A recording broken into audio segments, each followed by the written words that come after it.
Welcome to Samba Samba. Enjoy the video. You start by matching ports and protocols. Identify if the projector uses HDMI, VGA, or supports AirPlay. Once done, make sure your iPhone or iPad is updated and Wi-Fi and Bluetooth are on, because a quick update avoids handshake problems. Plug in power for the projector and locate adapters, Lightning to HDMI or USB-C cable, then connect the adapter to your device.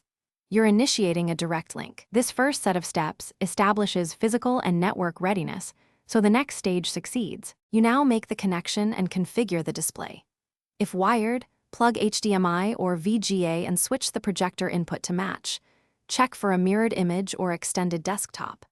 If using AirPlay, open Control Center, choose Screen Mirroring and select the Apple TV or AirPlay-enabled projector. Enter the PIN if prompted. Then adjust settings on your iOS device and the projector, resolution, aspect ratio, and audio output, so text stays readable and sound comes through the right speakers. You finish by testing content and smoothing any issues. Play a short video, rotate the device to check orientation, and confirm audio routing. If you see no image, reseat cables and power cycle both the projector and your iOS device. Make sure the adapter supports video output for your model. Once done, fine-tune focus, keystone, and volume. If pairing fails repeatedly, reboot the iPhone and projector.